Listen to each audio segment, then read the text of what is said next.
Hi everybody, I'm Craig Villarrubia, and I'm a student teacher of A Course in Miracles, and I produced a movie and shared a little bit about my experience with the Course, so some of you may have seen it, and like Corinne, just committed to truth, to sharing and extending the miracles. For me, I've always been very curious and always had a desire to be happy. And that goes as far as I can remember. And for whatever reason, at the time, I thought that happiness was something that I was going to achieve. I grew up in the Bronx, and we didn't grow up with much, or at least I didn't perceive that we grew up with much at the time, and there was always a longing for a career, a job, get out of the Bronx, and so that was that. That was how I was going to get happy.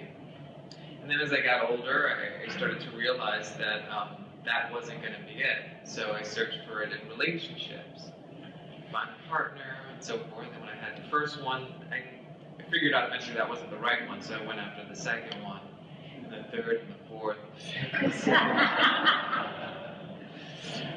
Then I thought it was in drugs, and then I thought it was in sex, and then I thought it was in a lot of other things, and it was just never there.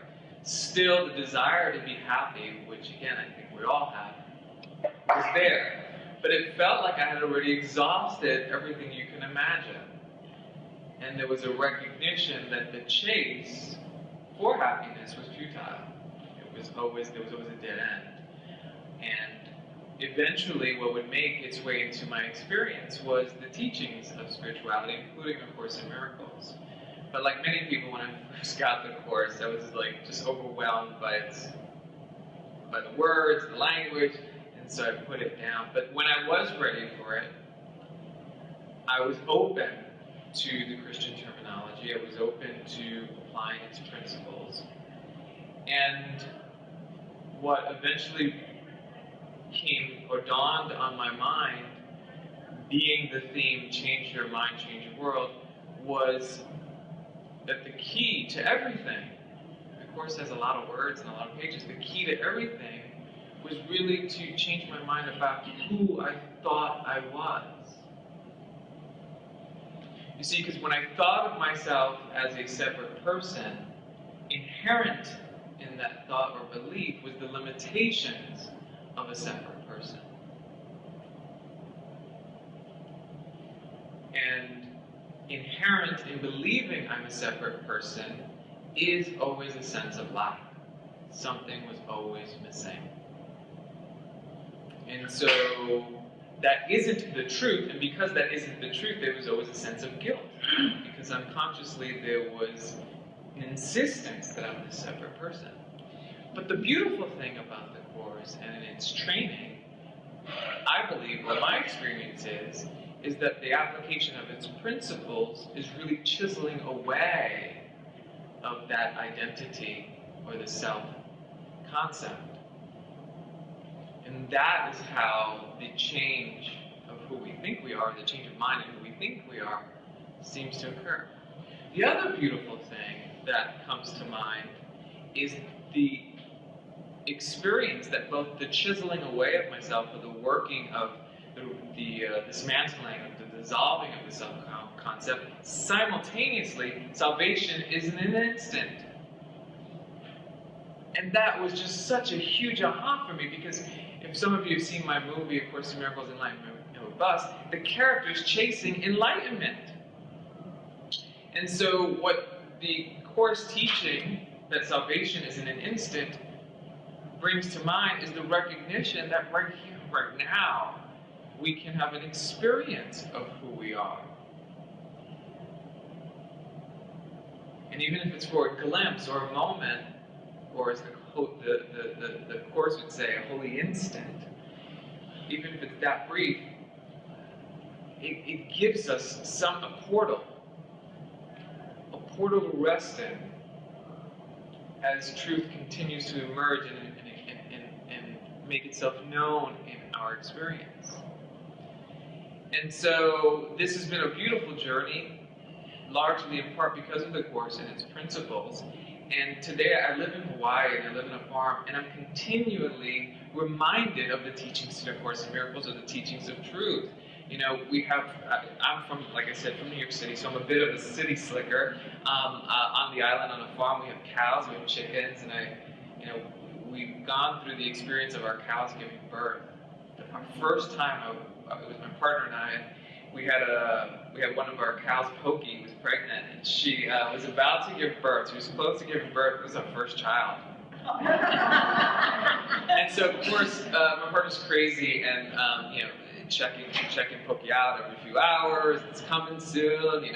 2 o'clock in the morning, heading out to the pasture. A couple hours later, doing it again. This went on for about a month. What we thought she was going to give birth in a couple of days. And here we are a month later. Finally, anyways, long story short, she's in labor. It's like 2 o'clock in the morning, and so my partner's out there, so all ready to get involved and help out with the pregnancy and all that fun stuff.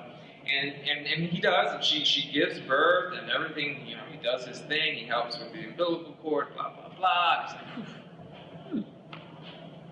All that work, and the morning was great. Well, a week or two later, sometime later, I don't remember exactly, we come out to the pasture to see the cows, and we see Pokey's baby. But then we notice there's another baby that showed up out of nowhere. Well, it turns out that there were 5 more cows that were pregnant. And in fact, not only was there another new one, every day after that we got another cow. On their own. And it just highlighted to me that we don't have to get in the way. We have the sense of self-importance that, I gotta be here, I gotta do. And so it was just this beautiful lesson that grace really has it all, is in control. God's will is all there is. And so that is an example or a symbol of grace at work. And so for me, in my experience in working with the Course, a lot of my challenge was making decisions and worrying about my vulnerability. Because remember, if we think we're a body, if we think we're a person, which there's nothing wrong with, by the way, but if that is the belief we are subscribing to in the moment, right now, then we are subject to the limitations of that. And being subject to the limitations of the body, we assume responsibility for everything that the body does. And so we're also at the effect of those decisions, the right ones, the wrong ones. And so we worry and we're scared.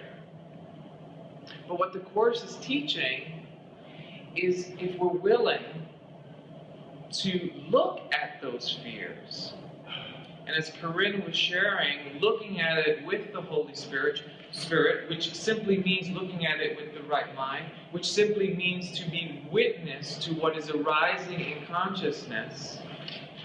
Forgiveness is to watch without judgment, is what the Course says. So can I just watch? And the beautiful thing is, when I watch it, there's a recognition that I'm not it. It also dawns on my mind, what is unchangeable? Of Course in Miracles, one of the lessons says, God's voice speaks to me all through the day. And I thought, boy, where is that voice? Because I certainly don't hear it right now. God's voice speaks. Okay, so if this is true, if God's voice speaks to me all through the day, it must mean that there are no gaps in communication with God.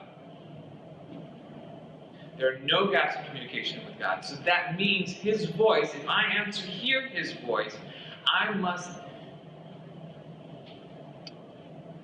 be open to what, in my experience, has no gaps.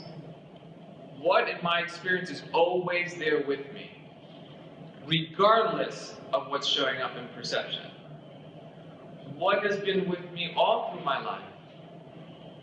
And it's not an answer, it's not a question that can be answered in terms of words, but there is an answer in terms of experience. I always say, whatever it is that I am within, definitionless awareness, whatever you want to call it, has never changed. The same inner awareness, or the same definitionless awareness, that is with me today is the same definitionless awareness that was with me as a child living in the Bronx. Except at that time, there wasn't a recognition of its value. I didn't know the value and the valueless. And so, therein lies the portal to truth. And when we are vigilant for God, we are vigilant for truth.